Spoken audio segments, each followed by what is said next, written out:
This is the Super Sports Schools podcast, bringing you stories of our future stars, powered by Spur Steak Ranchers. 1, 2, 3, go!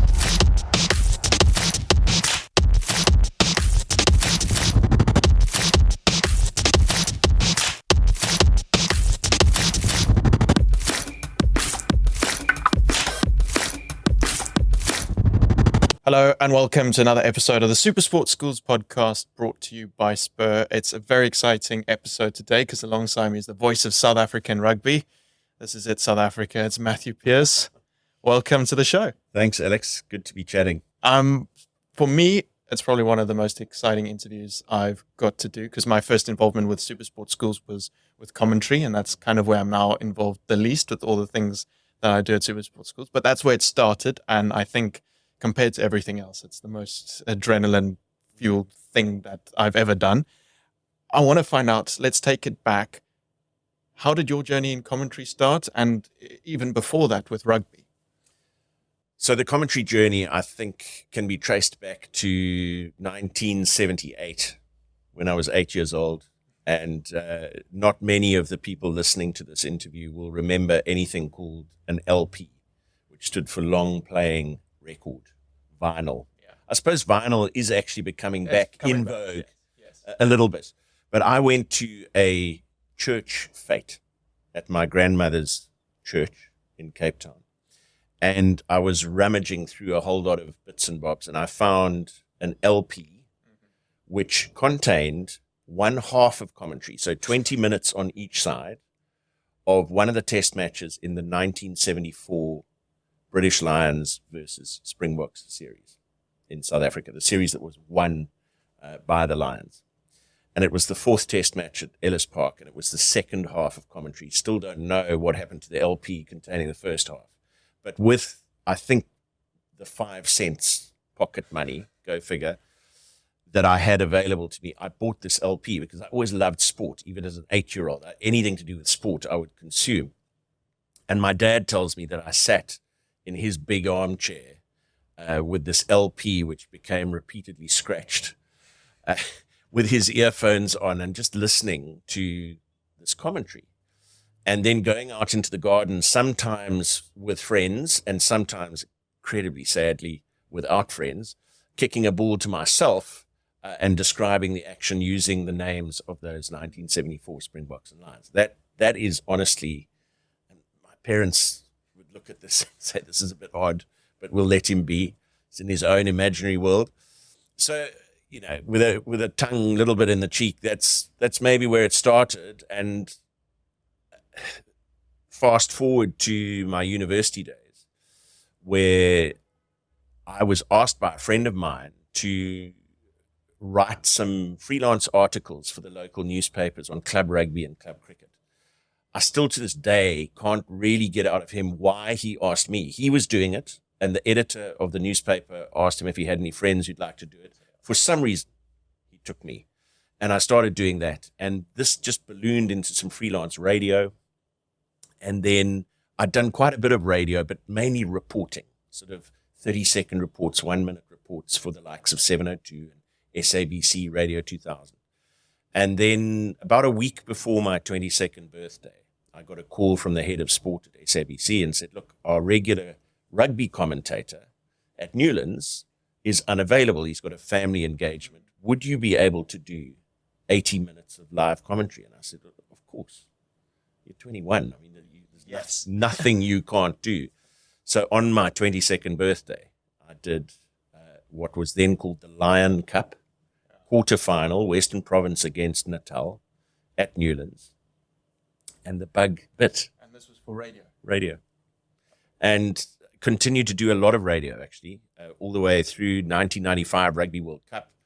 I worked for the SABC and the BBC, all the way up to the quarterfinals of that Rugby World Cup. And by that time, I was just so into it and I so loved it. But it wasn't a career. I was doing other jobs. I worked as the editor of Sports Illustrated magazine. Do you remember what a magazine? You know what a magazine is? Yeah, okay. I'm not that. So I edited a couple of sports magazines, the biggest of those being Sports Illustrated, which further fueled my love of sport. And it made me, I suppose, a little bit more relevant as a radio broadcaster because I had this SA Sports Illustrated editorship. And as the commentary progressed, I just dreamt about being in television. And I tried for many, many years. The benchmark at the time was, you had to have a certain number of, at the very least, provincial, but preferably international caps behind your name. And I just kept pushing on, saying, well, I want to be an anchor broadcaster. I want to be the person trying to get the best out of those who have played and who have more experience of that moment. And eventually, I got my opportunity in 2005, which was a Vodacom Cup game between the Natal Wildebeest and the Border Bulldogs. And what a Friday evening that was up in Durban.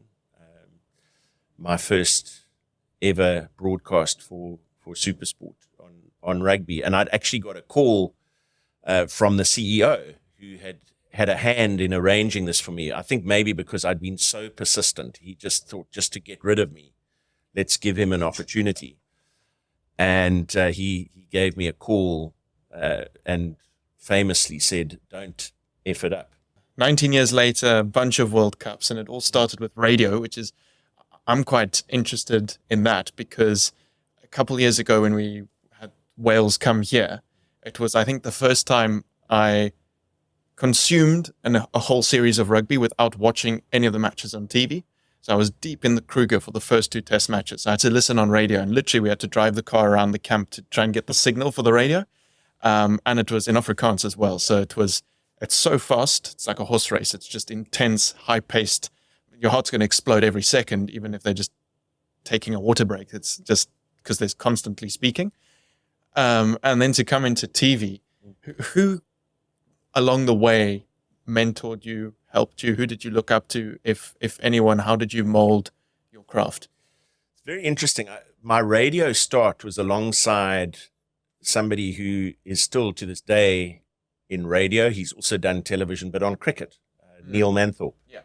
So I worked very closely with Manners, and he had come from a radio background. And I think the key difference for me is something called geography and scoreline.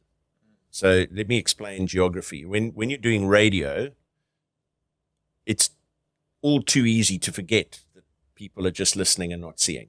So by geography is, where is the ball?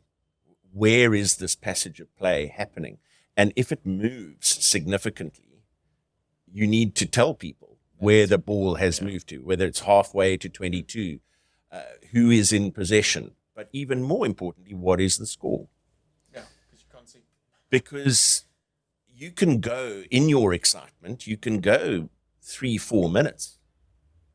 And the person sitting in their car, like you were, looking for signal in the Kruger, is going, what is the score? Yeah. I want to know what the score is.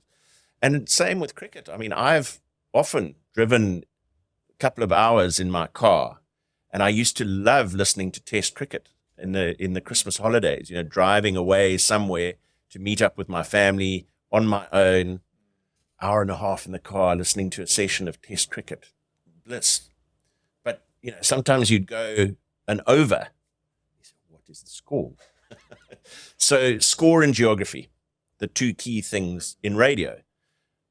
Completely different in television because you've got a graphic, which has got the score line. And people can see where the ball is. They can see where action is unfolding. So in television, you've got a much greater opportunity to let the game breathe. That's the expression that I like to use. Give those periods of no commentary. You've got a referee who's mic'd up. One of the most common complaints that you get, whether it's social media or people contacting you, please, I want to hear what the referee is saying.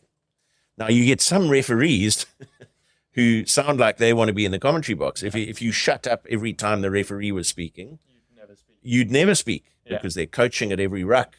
Hands off, roll away. That's all. Thank you. There's all these expressions that the referees use. So I think there is a lot more opportunity to be in a situation where you let the game breathe, but you're also vocally, you can be in very different places at different times. You can build momentum, you can build excitement with your voice. I don't think anyone would disagree that if you are grabbing a drink from the fridge or making something in the kitchen and a commentator on television suddenly hits a note, it makes you look. Yeah. And I think that's what you have the opportunity to do.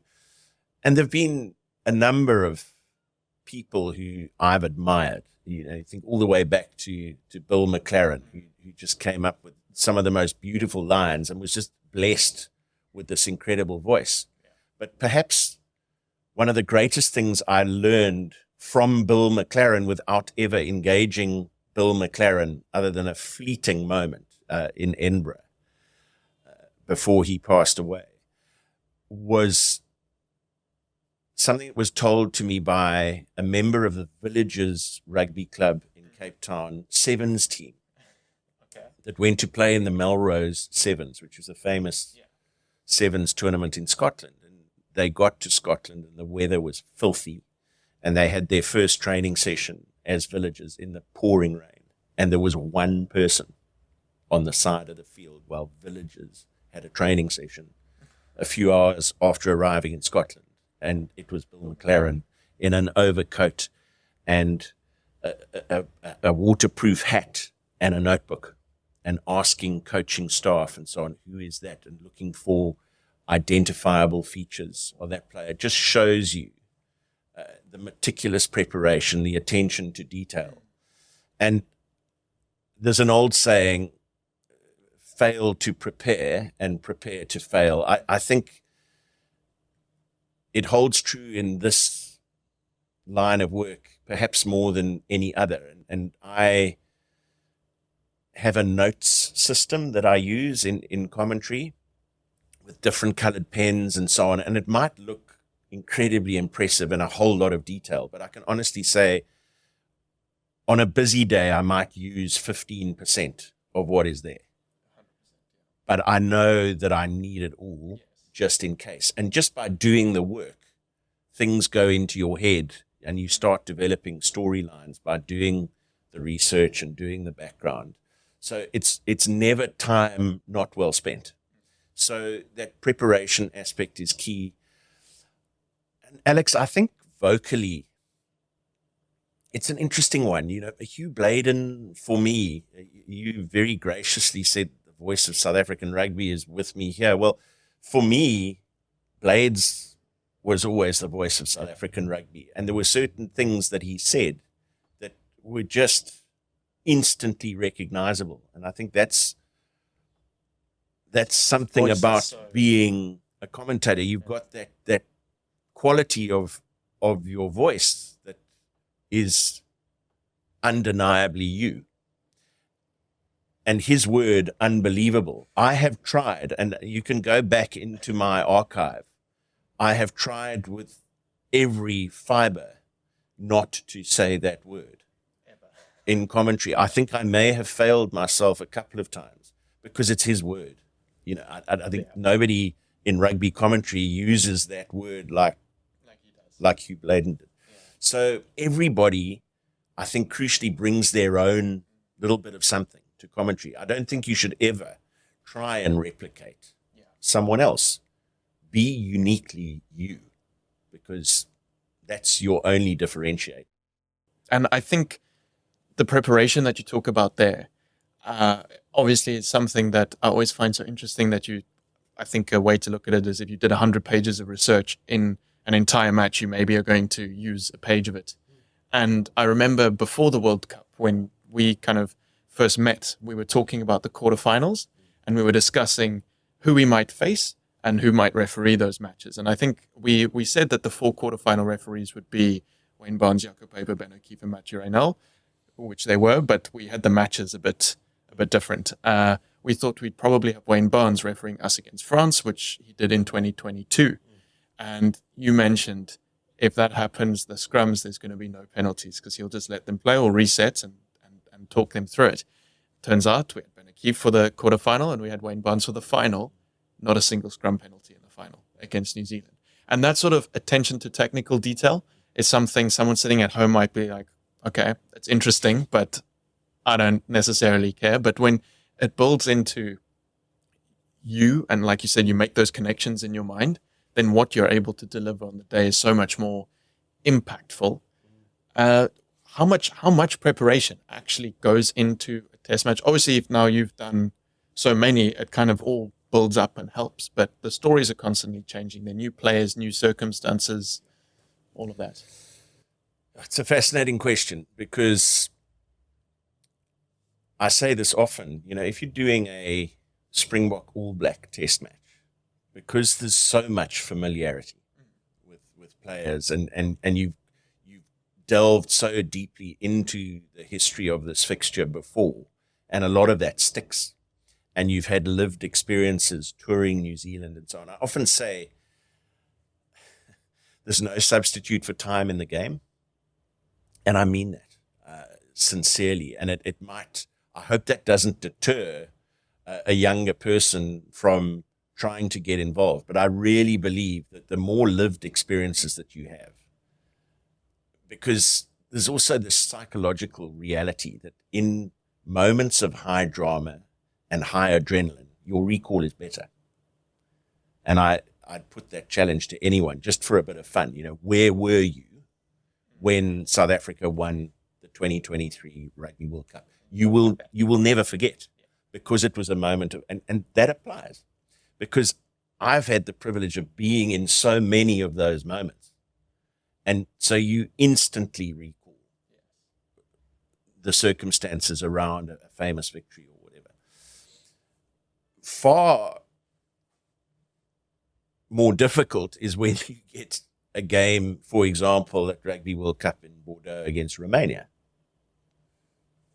Only the second time that the Springboks have played Romania, the other being here in Cape Town in 1995 Rugby World Cup. There's no history.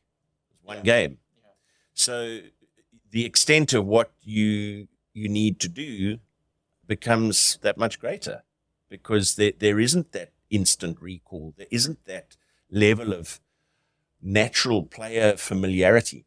So you need to go and do that much more work to add value to your viewer. Now, just going back to the point you made about the refereeing observation, what is your goal as a commentator? You have a requirement to call the play, as we like to say it, but that can become monotonous. So where you can add something, it fills me with joy that you could identify that and say, wow, we had a conversation where you talked about Wayne Barnes and the way he would adjudicate a scrum, and that came to pass.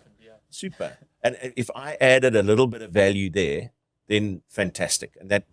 And people might not even realize in the moment that you are imparting a piece of knowledge, which later on they'll go, that was interesting. So, my favorite little story about the Romania game is, and we were able to do it because they were having water breaks. It was so hot in the early stages of the Rugby World Cup that we, at 20 minutes roughly, there was a water break. So that was my moment. And there was a player in the midfield for Romania called Taylor Gontiniak. And I knew that the only other game between these two countries had been 1995 Rugby World Cup. I went back to the team lists of that game. There in the midfield, Gontiniak. This can't be a coincidence. Go and research a bit more. His name's Romeo. He was the most capped Romanian player. He actually went on to coach Romania as well.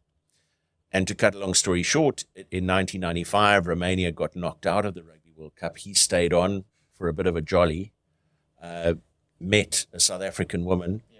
They became husband and wife, and they had a son. He played against South Africa in the next game. It's those kind of little bits and pieces. And to realize that mum and dad were in the stands watching their son Bringing you the sport you care about the most, this is the Super Sport Schools Podcast.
With 15 delicious breakfasts, Spur is the place to be until 11 every morning. Enjoy an unreal breakfast for just $56.90. Spur, people with a taste for life. Wake up now! Come on! Yeah! Bringing you the sport you care about the most, this is the Super Sport Schools Podcast. And you talk about it sticking. As soon as you said you have a story about Romania, I knew that because I remember that from the World Cup, and that's so special. And in rugby as a sport, there are so many stories all the time. You can't tell all of them, but something I do want to touch on now, because I think since we're Super Sport Schools, to do a bit of educating. When I first met you, you sort of told me a couple stories, and I don't know what you can share now, but if anybody's watched or noticed today, usually when we have younger interviewees who are playing different sports and we chat to them, there's a lot of thinking about what they're going to say next. But if anybody listens to you commentate, there's none of that. And you told me the story how that was removed from you by force. And then just to communicate and keep attention, because I think that transcends commentary. That's something that's useful in business, in life, in everything. I have a broadcast coach. He was contracted by SuperSport. His name's Malcolm Russell. Amazing man. He was one of the founders, I think, of 5FM as we know it today, when they had some iconic DJs all throughout the day. I'm not even going to name those DJs because most of the listenership here would have no idea what I was talking about. And Malcolm taught me, and I'm going to use the technique, if you don't mind, just quickly to demonstrate. He always said to me that you do not necessarily need to fill a pause. And that's how he explained it to me. If you're searching for a word, which you might not be 100% sure of, you don't need to fill that pause with an or an ah. And he made this observation of things that have crept in to my broadcasting. And he said, if you really want to go to the very top, you've got to eliminate that. And he actually made me pay him. And I wasn't earning a great deal of money at the time. And he said, every or ah, you owe me R5. Oh, so it was effective. And I think week 1, I owed him 15. And by week 3, there was no point because he couldn't afford to buy anything with what I was required to pay him. And he quickly eliminated it. But he also used that technique to demonstrate to me that you don't need to always fill the space. A pause is not a bad thing. And what I'm trying to tell my kids about is like. Yes. So like is the next generation and ah. And I'm trying to eliminate that unsuccessfully. Unsuccessfully.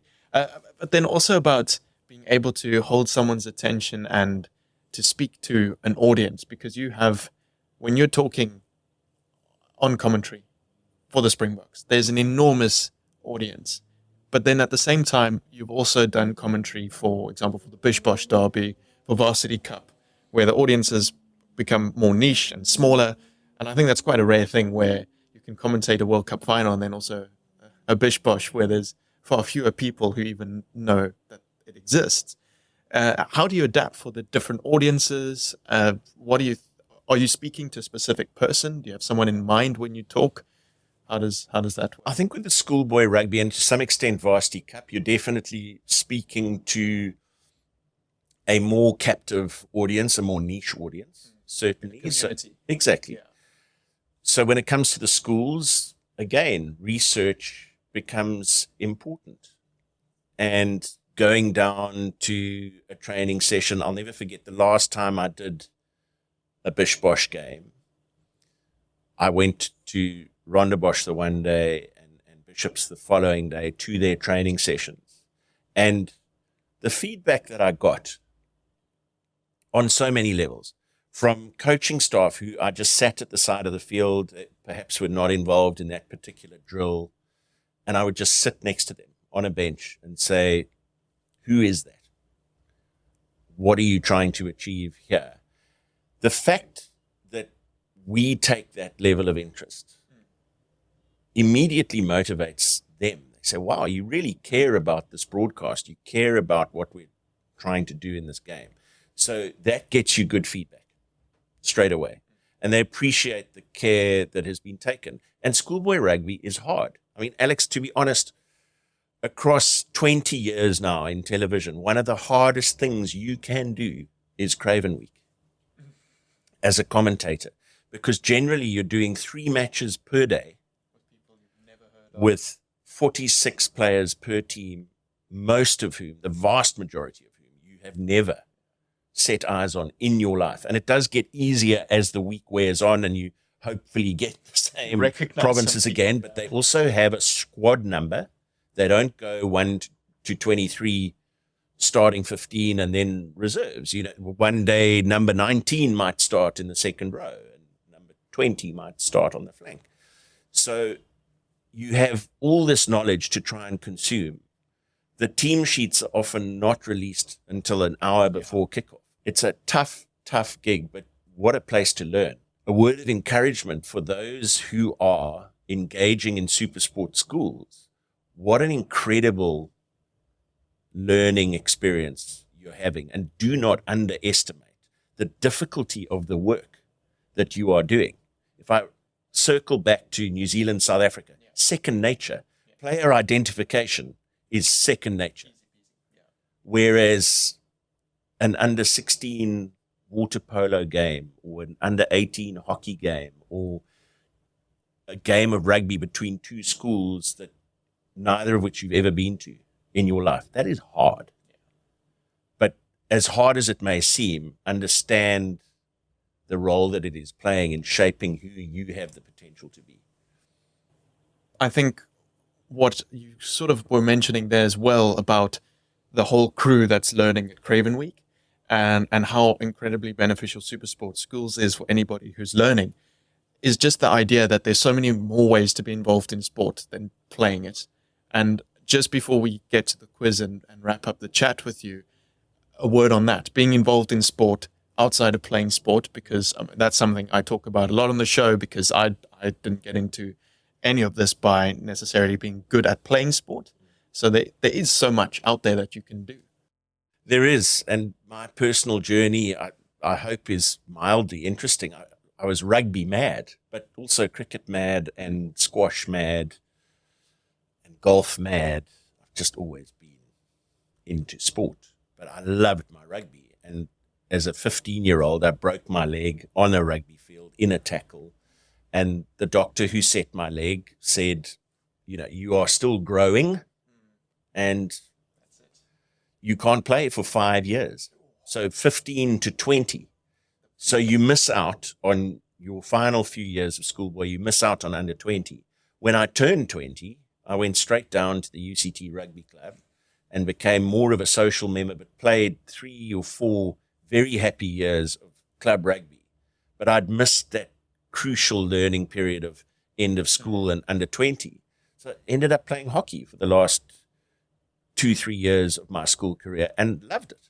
Even though AstroTurf hadn't been invented in South Africa, we played on sometimes very muddy and bumpy fields. But we loved it. And to this day, I love hockey. I love what AstroTurf and No Offside has done for the game as a spectacle. It is fast and skillful and actually not unphysical at times. And I've watched some epic hockey games played at schoolboy level. So my personal journey is an interesting one in that I missed out on those things that I so craved. But very soon after school, as I mentioned right at the start of this interview, at university, while playing sport, I became embroiled in a media career which I couldn't have dreamt of. I had no idea where it would end up. It was just another way of being engaged in sport and earning a little bit of pocket money as a university student. Happy days. 25 Rand I got paid for a club rugby report. But when I was at university, 25 Rand bought you 3 beers and a Rand's change. I think it was 8 Rand a beer. So it was worth doing, but also kept me engaged in sport. And look where that led to. So be open to opportunity and what can grow from what might seem like a pretty simple beginning. Be open to opportunity. I think that's what I'm going to take from it, and I hope anyone at home takes that as well. We're just going to end up by playing the Supersport Schools podcast quiz. Very informal. We do it every week on the show. At the moment, the top of the leaderboard is Earl Clutie. He is the president of a community football club and also the head of CRM and digital at Spur, but his score is 7. Matt, are you ready to play the Supersport Schools podcast quiz? I don't know. I'm about to find out. We'll find out. All right. You have 60 seconds and your time starts now. South Africa's most successful golfer, Gary Player, was often called the Black what? Knight. Correct. Who is the only player to have scored a try against the Springboks in a World Cup final? Bodenberg. Correct. What is the name of Joburg's SA20 team? Joburg Super Kings. Correct. In rugby, if the ball is kicked dead by the attacking team, the non-kicking team is given the option of a 22-meter dropout or what? Goal line drop. A scrum. True or false? Supersport Schools recently surpassed 800,000 registered users on the app and website. True. Correct. Which school won the most recent Bish Bosh First 15 derby? Rondebosch. Correct. Which men's Protea holds the record for the most test caps? Jacques Callis. Correct. In what World Cup was a Springbok player last shown a red card?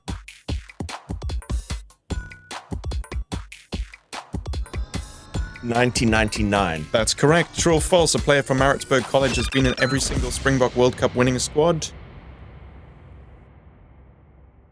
False. It's true, and time is up. Oh, so that would have taken him to 8 on top of the leaderboard, but you joined top of the leaderboard with 7. I'm bloody impressed with Brendan Fenter's red card in 1999. Impressed that you got it? Yeah. Oh, I thought you just meant impressed that he got a red card. No, because it was Dalton and then Brendan Fenter got one in 99. But there we go, Matt. Top of the leaderboard, joint. Thanks so much for coming on, and all the best for the rest of the year and the test matches coming up later in the year. Thanks.